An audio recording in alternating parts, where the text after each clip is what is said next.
Ya, Assalamualaikum warahmatullahi wabarakatuh, teman-teman sahabat Waalaikumsalam. Moderator.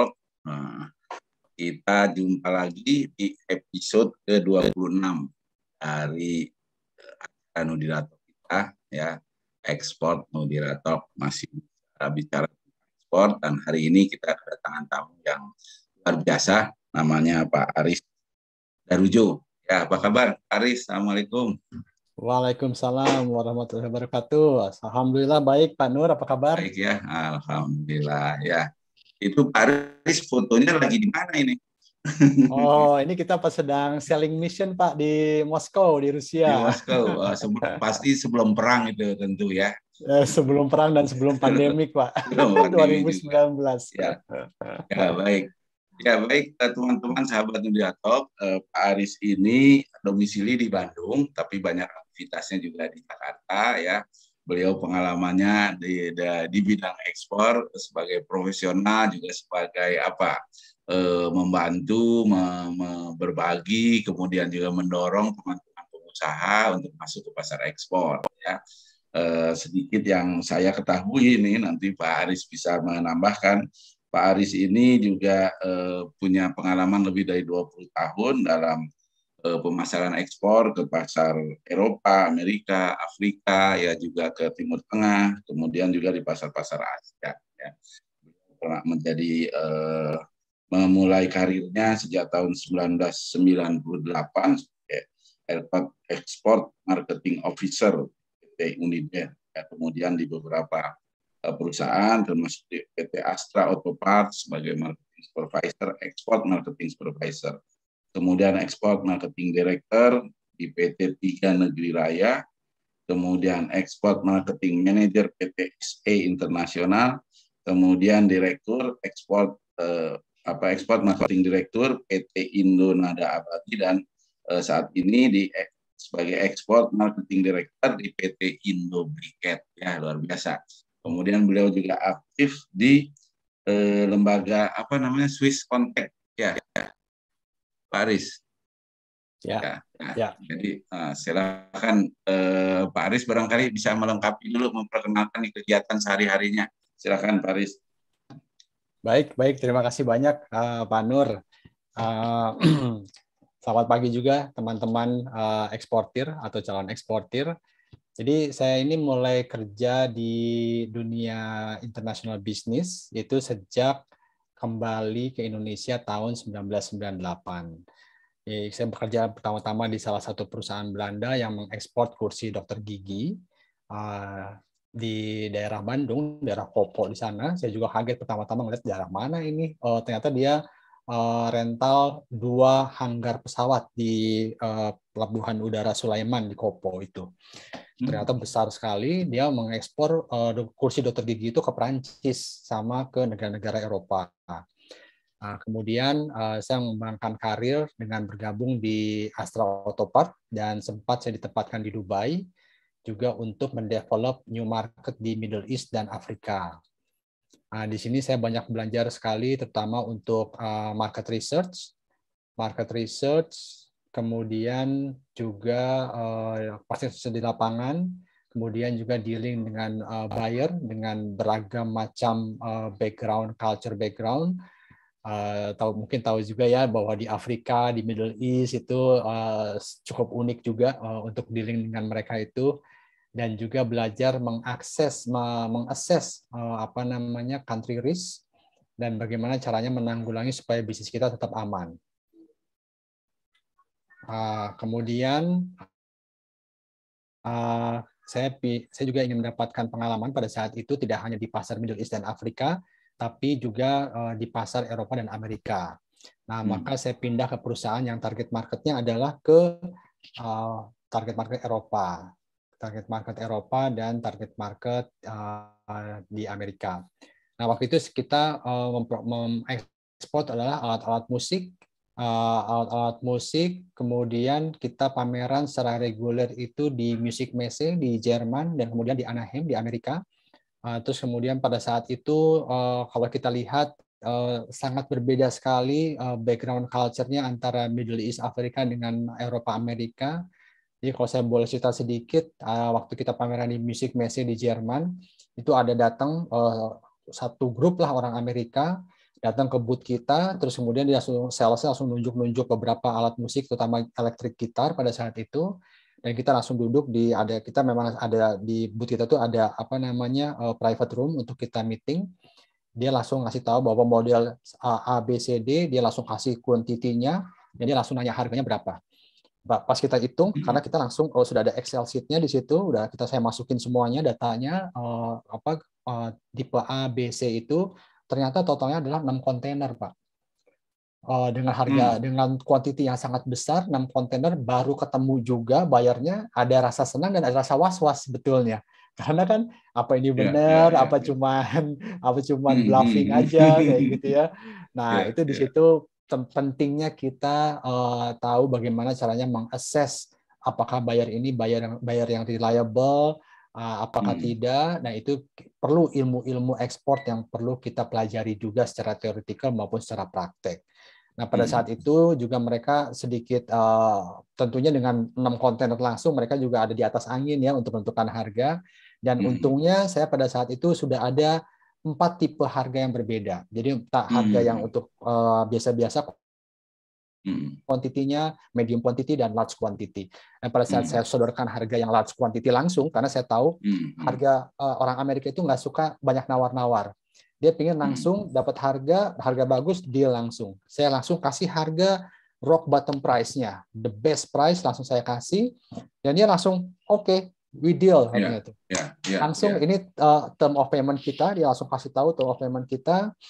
Dan di situ saya baru belajar bahwa kalau kita deal dengan perusahaan yang memang mereka punya chain store banyak di Amerika, itu term of payment-nya sangat berbeda sekali dengan kalau kita deal dengan perusahaan-perusahaan yang medium size. Nah, itu juga hal-hal seperti ini harus kita persiapkan sebetulnya sebelum kita pameran. Terus kemudian dari situ saya mempromosikan, saya pindah lagi perusahaan.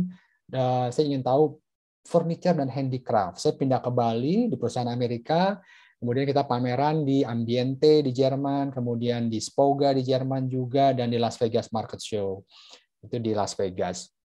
Nah, di situ juga kita banyak belajar mengenai tipe-tipe, ternyata sangat berbeda di Eropa itu, meskipun Eropa itu satu kontinen, satu benua, tapi kalau Eropa Utara sama Eropa Selatan itu udah beda banget, taste-nya udah sangat berbeda sekali dari warna, dari desain, dari size, juga dibandingkan dengan Amerika, meskipun sama-sama orang kulit putih, itu beda sekali, udah dari size aja udah kelihatan beda banget.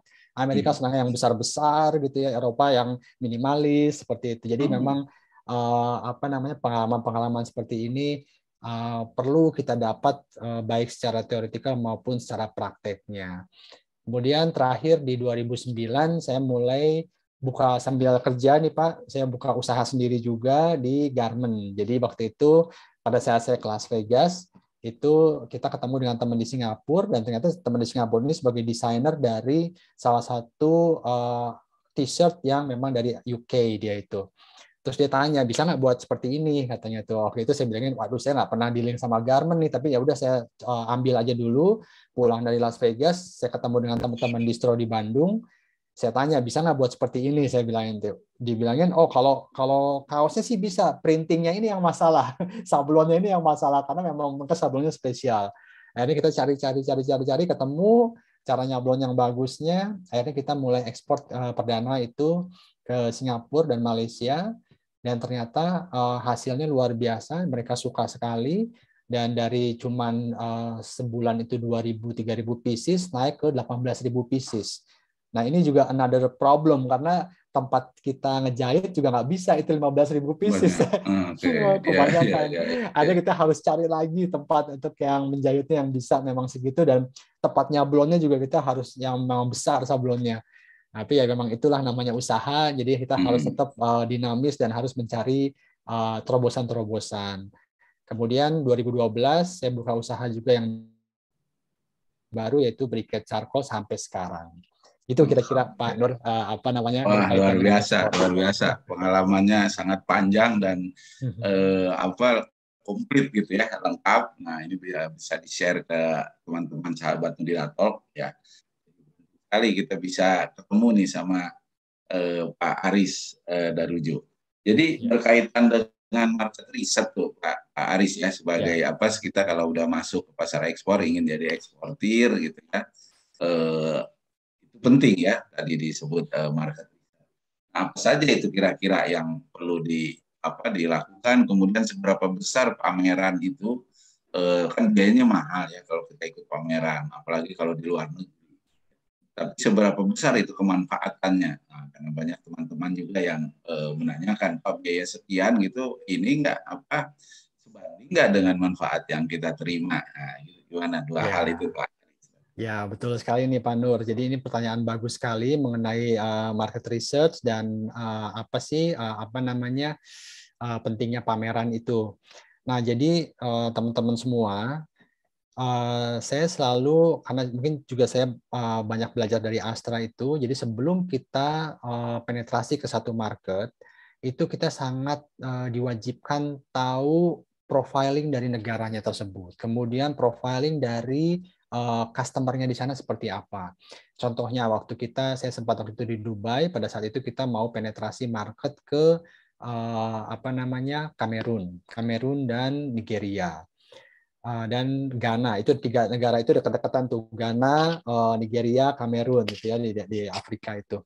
Nah, ternyata masing-masing negara itu sangat beda profil dari customer-nya. Kita melakukan untuk desk research, kita udah tahu populasinya segala macam gitu ya, di sana jumlah kendaraan bermotornya, baik mobil maupun truk maupun kendaraan roda 2, itu kita breakdown semuanya. Jadi kita udah tahu bahwa oke, pangsa pasarnya sekian juta aki mobil, karena kita jualannya aki mobil, shock breaker, dan ban sepeda motor dan ban truk. Nah, kemudian tapi pada saat kita melakukan field research di sana, kita menemukan bahwa pada saat kita ke toko-toko aki mobil itu, kita menemukan harganya sangat kompetitif sekali. Pada saat itu kita membawa engineer juga dari pabrik kita, pabrik aki kita. Kita beli aki mobilnya satu di situ, kita beli, kita pretelin tuh Pak, kita buka aki mobilnya, ternyata kenapa harganya bisa kompetitif? Ternyata jumlah selnya lebih kecil, lebih sedikit daripada sel aki yang kita biasa pakai.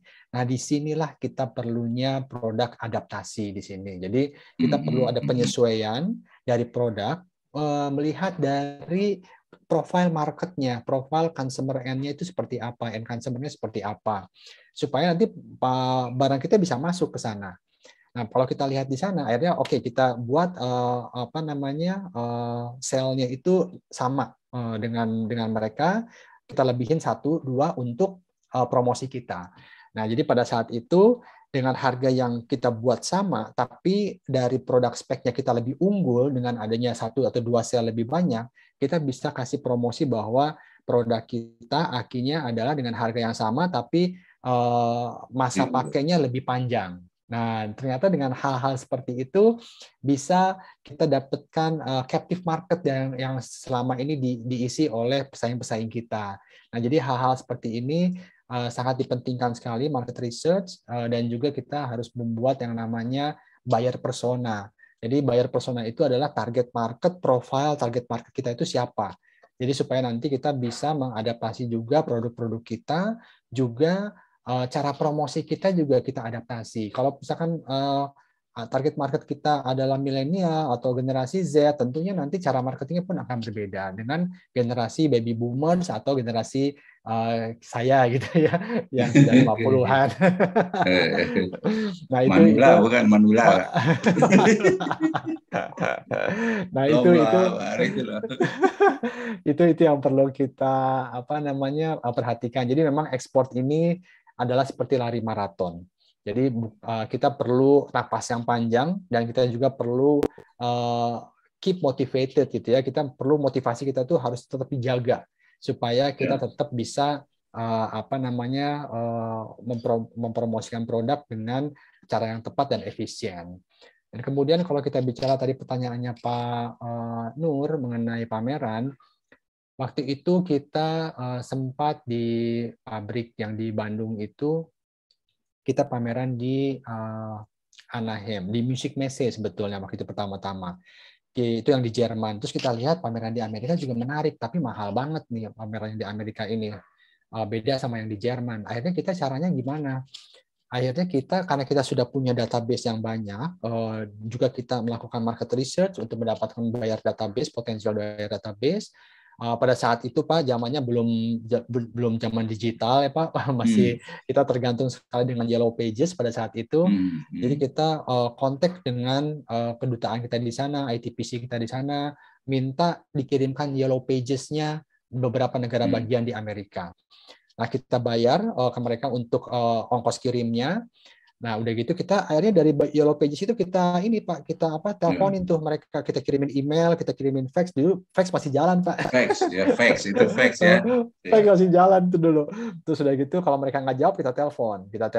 Akhirnya kita kasih tahu bahwa kita akan ke Anaheim, tapi kita akan ke Anaheim pameran, tapi kita nggak punya booth di sana. Kita punya kita nyewa satu ruangan di hotel. Kita ketemu di hotel itu. Nah, dengan cara itu kita bisa cutting cost banyak dan kita bisa mendapatkan bayar-bayar juga di sana. Jadi pada saat kita di Anaheim, kita datang sebagai visitor, kita lihat bayar-bayarnya di sana, kita langsung approach orang-orangnya, terus kemudian yang sudah kita pre-arrange meeting, kita ketemu di hotel. Nah, jadi banyak berbagai macam cara sebetulnya untuk kita bisa tetap memanfaatkan pameran tanpa harus kita keluar banyak uang di sana.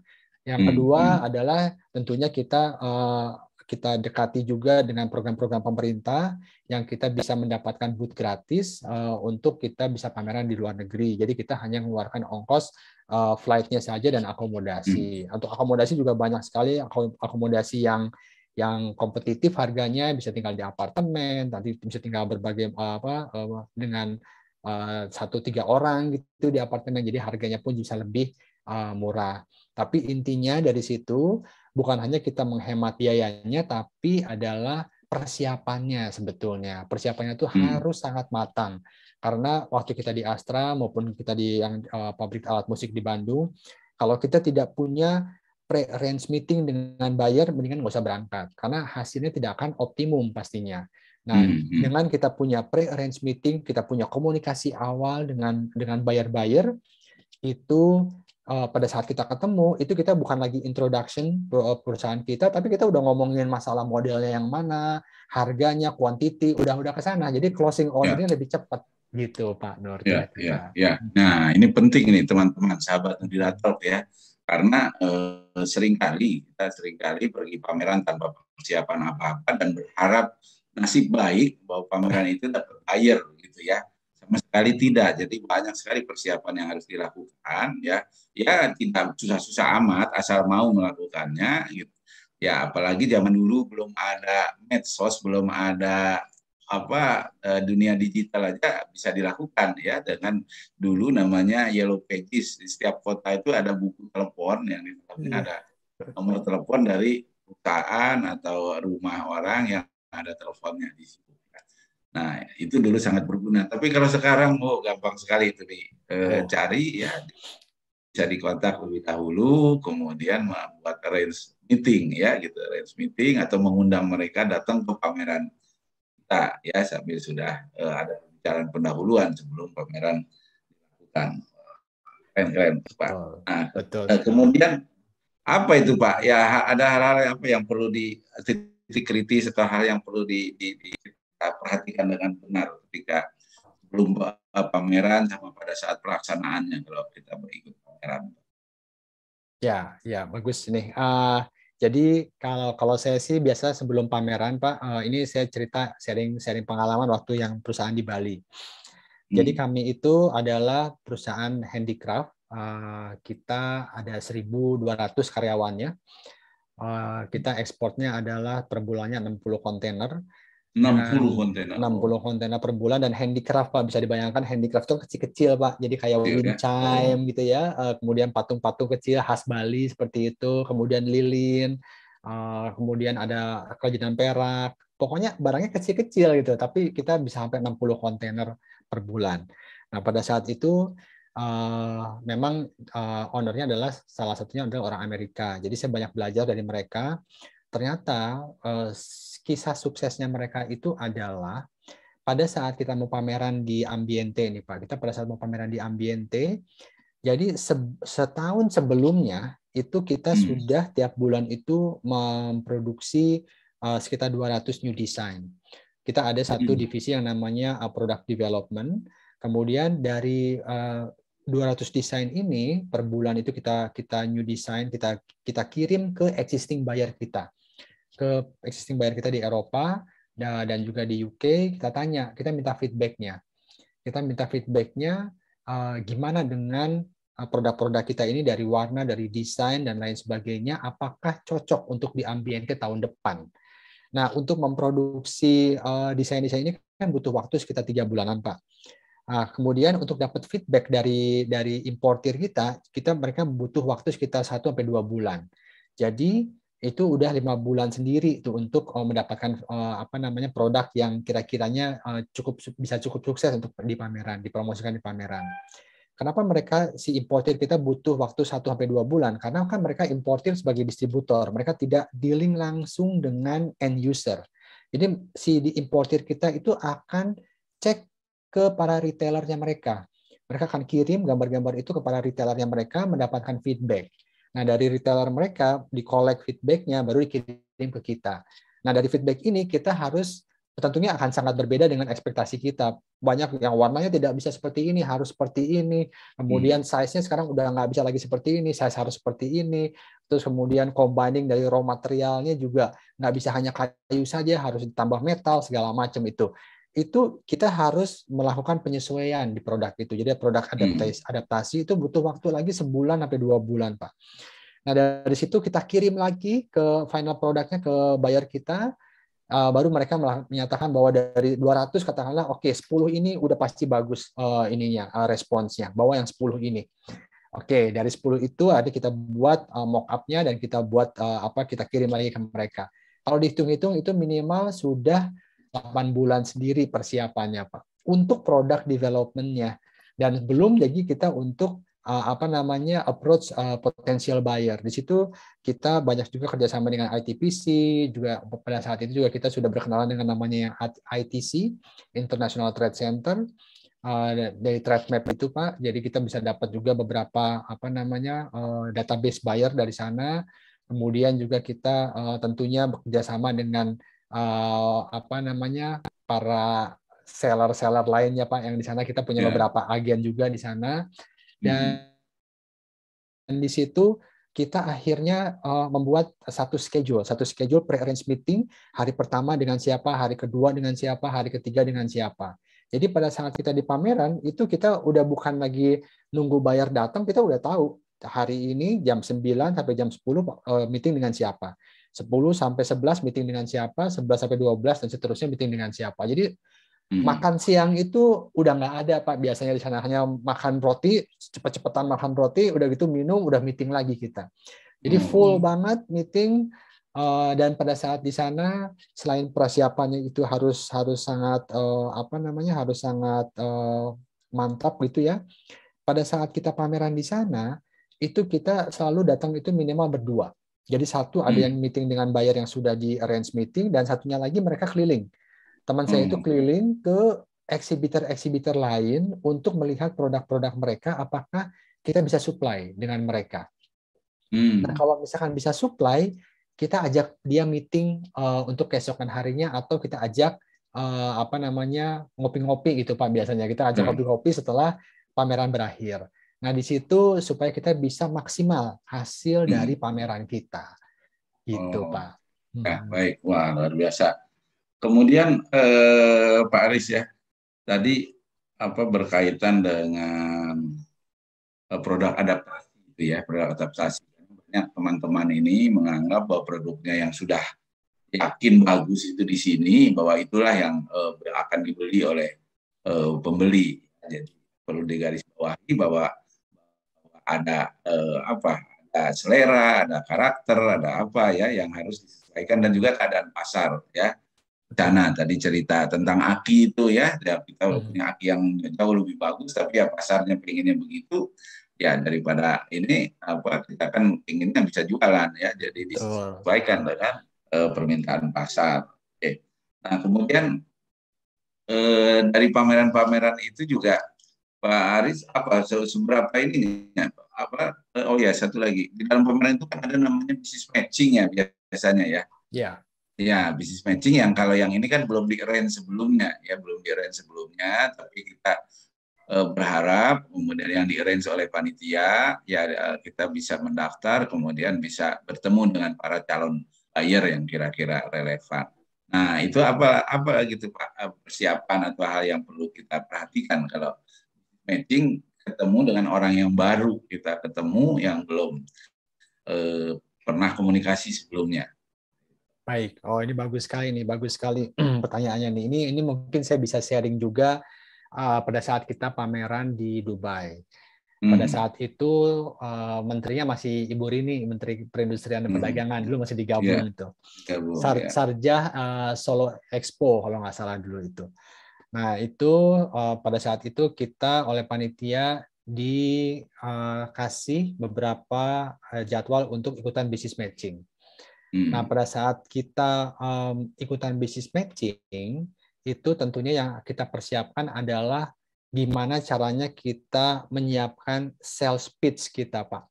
Jadi kita ada namanya pitch deck ya. Jadi kita itu biasanya, terutama kita orang Indonesia, kadang-kadang kita menerangkan sesuatu itu tidak terstruktur. Nah, ini yang kadang-kadang jadi ke kiri ke kanan gitu ya. Nah, sedangkan orang-orang di sana itu inginnya dalam waktu 3 menit dia sudah dapat semua informasi strength point dari perusahaan kita. Nah, di sini pentingnya kita latihan apa sih USP dari company kita dan produk kita. Jadi USP itu bisa dari company-nya, bisa dari produknya. Jadi unique selling proposition kita itu apa? Nah, kalau kita lihat dari unique selling proposition itu harusnya kita sudah bisa melihat bahwa produk kita atau service kita itu bisa merupakan satu solusi enggak bagi problem dari buyer.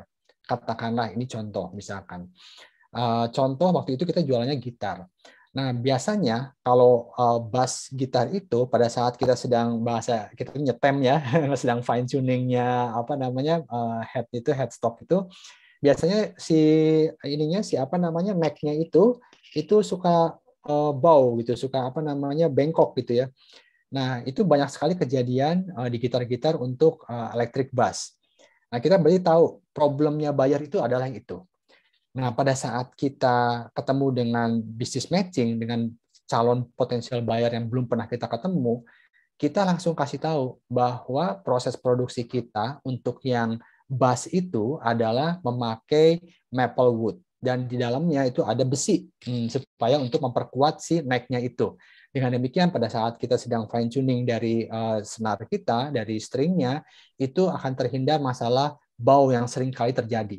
Kita nggak bilang bahwa masalah kamu adalah bow ini, tapi kita kasih tahu bahwa ini menghindari masalah bow dari atau bengkoknya dari si neck-nya gitar ini. Dengan gitu dia udah langsung tahu, Pak. Dia langsung, wah, ini yang saya cari. Gitar-gitar ini yang saya cari, yang tidak akan punya masalah di neck-nya pada saat nanti di fine tuning. Karena kan senarnya bass itu kan gede-gede ya, Pak, beda sama yang melodi. Nah, di situ kita perlu latihan dan kita perlu juga tahu bahwa masalah-masalah buyer yang dihadapi oleh buyer itu bisa kita pecahkan, bisa kita produk kita bisa sebagai produk yang bisa memecahkan problem-problem dari buyer itu. Itu yang perlu kita siapkan supaya pada saat 3 menit kita mempresentasikan perusahaan kita, mereka udah tahu strength point dari produk dan perusahaan kita. Itu, Pak. Penting sekali itu teman-teman ya, kata kunci benar itu ya. Jadi bagaimana menyiapkan dalam 3 menit kita tersampaikan tentang perusahaan dan tentang produk kita. Harus langsung ke yang dituju, apa kelebihannya produk kita ya, strength point-nya. Ya. Nah, kemudian satu lagi Pak Aris nih, sesudah pameran kan belum tentu di dalam pameran langsung ada deal kontrak gitu ya. Nah, kemudian kan kita pulang. Nah, apa itu yang sebaiknya dilakukan ketika kita sudah pulang? Kita punya daftar nama yang berkunjung, yang kita bertemu, yang punya prospek dan sebagainya. Nah, follow up apa yang kita perlu lakukan, Aris?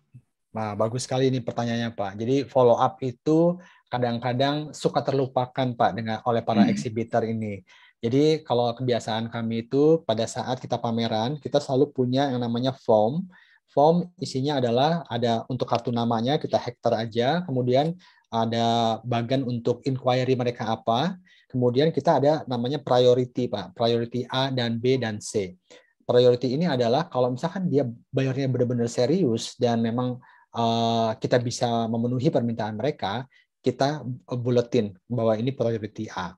Semua buyer-buyer yang priority A itu kita follow up sebelum kita pulang ke Indonesia. Jadi saya rekap di akhir hari itu pada saat pameran, saya rekap yang priority A mana, semua inquiry-nya saya langsung balas emailnya hari itu juga, Pak. Jadi sebelum kita pulang ke hotel, sebelum kita makan malam, saya balas dulu semuanya. Saya bilang di situ bahwa misalkan dia nanyain beberapa produk dan lain sebagainya, saya kasih tahu semua jawabannya di situ dan saya bilang bahwa kalau kamu masih butuh informasi, saya masih ada di pameran sampai hari terakhir, kita bisa discuss di pameran. Kenapa kayak gitu, Pak? Karena kita ingin memanfaatkan selama dia masih di pameran, kalau dia ada yang masih kurang paham, dia datang lagi ke booth kita. Jadi kalau kita menghindari yang prioritas A ini di follow up setelah balik ke Indonesia, karena kan hubungan kadang-kadang kalau pakai email itu agak susah ya. Jadi lebih enak tatap muka. Nah, biasanya mereka itu suka kembali lagi hari keduanya, nanya beberapa yang mereka masih kurang ngerti. Itu paling penting. Yang B itu prioritas B itu saya follow up keesokan harinya, tapi masih dalam masa pameran. Yang prioritas C baru saya follow up setelah kembali ke Indonesia. Nah, itu yang menyebabkan kita alhamdulillahnya selalu mendapatkan order secara cepat karena kita memanfaatkan masa kita masih di pameran, kita selalu ketemu lagi dengan buyer yang sudah memberikan inquiry. Itu, Pak. Mantap. Ya, jadi buat teman-teman ya, apalagi kalau teman-teman yang punya hubungan baik, kemudian terpilih ya, dikurasi. Sekarang ini kan pemerintah luar biasa, Paris ya, mendorong ekspor.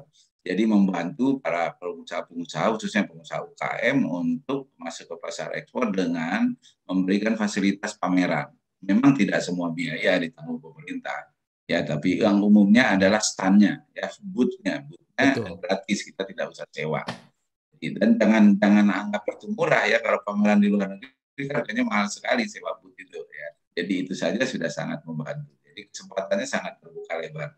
Kan juga sering-sering juga pameran di beberapa negara gitu ya, peminatnya kurang. Ya padahal sudah booth-nya sudah disiapkan oleh pemerintah itu. Nah, justru itu Anda harus bisa berpikir bagaimana memanfaatkan ya kesempatan-kesempatan itu. Dan kesempatan-kesempatan itu tinggal dibuka aja webnya Kementerian Perdagangan ya, Kementerian Perindustrian, sekarang banyak sekali lembaga-lembaga pemerintah yang membantu. Baik, Pak Aris, ini nggak terasa waktu berjalan terus. Luar biasa, materinya sangat bermanfaat. Sebagai penutup, boleh barangkali Pak Aris ini sekarang ini kan yang gencar atau semangatnya tinggi ingin jadi eksportir itu teman-teman dari generasi milenial, bahkan juga generasi Z nih yang juga ingin langsung jadi pengusaha. Apa pesan buat mereka, Pak Aris? Oke, ini mungkin momen yang paling baik nih Pak, kita memberikan sharing pengalaman di sini. Yang paling pertama adalah kita harus pahami dulu permintaan pasarnya seperti apa. Jadi katakanlah teman-teman punya produk A gitu ya, kita pahami permintaan dari pasar produk A itu seperti apa. Kemudian trennya seperti apa. Kemudian buat buyer personanya, profiling dari target market kita seperti apa. Jadi, kalau kita sudah dapat itu semua, kita olah data itu, baru kita membuat produknya dan kita adaptasi produknya sesuai dengan permintaan pasar. Nah, kalau kita sudah tahu produknya, sudah kita adaptasi produknya, terus kemudian kita siapkan promosinya. Promosinya juga tentunya disesuaikan dengan target market kita seperti apa. Makanya tadi buyer persona itu dibuat itu sangat penting karena nanti ada hubungan juga dengan bagaimana cara kita mempromosikan produk kita. Nah, kemudian jangan lupa meskipun ini kesannya agak sedikit old fashion, tapinya kita harus punya website yang dioptimize. Jadi search engine optimization itu sangat penting. Kenapa? Karena ini pengalaman pribadi, saya punya satu website untuk yang briquette dan saya tempelkan di WhatsApp saya di situ, WhatsApp bisnis. Tuh alhamdulillah tiap minggu tuh ada aja inquiry yang masuk. Padahal saya udah nggak promosi lagi di beberapa marketplace internasional, saya tidak promosi lagi, tapi itu masuk terus. Kenapa? Karena kita optimize website kita. Kita selalu update produk kita selalu update konten di website kita, dan sosial media. Sosial media ini penting sekali zaman sekarang. Di setiap sosial media bukan untuk jualan tapinya. Sosial media adalah untuk kita promosiin barang kita secara soft selling, bukan hard selling. Jadi setiap di sosial media itu kita selalu linkkan dengan website kita. Jadi traffic dari website kita juga akan semakin bagus nantinya dari beberapa orang yang mengklik sosial media kita. Nah, di situ baru nanti kita follow up dengan email, dengan telepon dan lain sebagainya untuk bisa jadi closing order. Kemudian yang kedua, kalau memang ada tidak tight on cash gitu ya, kita ada kelebihan dana, kita bisa juga promosikan dengan marketplace di internasional, bisa ada Alibaba dan lain sebagainya. Itu akan sangat membantu untuk building branding kita, building branding dari perusahaan kita. Tapi kita tetap harus update konten dari website kita, karena ujung-ujungnya adalah ke website kita juga nanti ngelihatnya. Jadi kalau kita main di marketplace, kita harus bisa ada e-commerce enabler gitu di situ ya. Jadi kita harus juga membuat videonya, cara video, cara produksi, cara segala macam itu harus diposting di sana. Karena kan namanya juga digitalisasi, bayarnya nggak bisa datang ke sini, tapi dia harus bisa mendapatkan semua informasi kalau seperti dia datang ke pabrik kita. Jadi kira-kira seperti itu, Pak Nur. Wah, biasa komplit gitu ya bagi teman-teman sahabat moderator ya.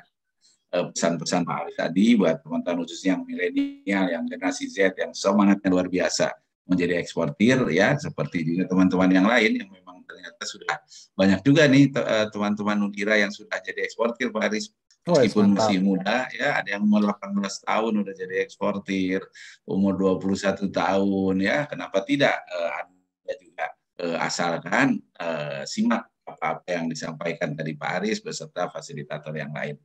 Baik, saya kira terima kasih banyak Pak Aris ya. Jangan lupa ini juga pesan buat teman-teman di like YouTube channelnya Nudira Center, kemudian di subscribe ya, notifikasi loncengnya dihidupkan. Kemudian silakan kalau ada yang bertanya juga di kolom komentar, silakan ditulis di situ, nanti kami sampaikan kepada Pak Aris atau juga kepada fasilitator di Nudira yang lainnya yang siap untuk menjawab. Ya, terima kasih, sehat selalu Pak Aris. Mudah-mudahan tetap diberikan kesempatan untuk terus berbagi kepada teman-teman untuk meningkatkan ekspor Indonesia. Ya. Amin, amin. Sampai jumpa Pak Aris. Assalamualaikum warahmatullahi wabarakatuh. Waalaikumsalam warahmatullahi wabarakatuh.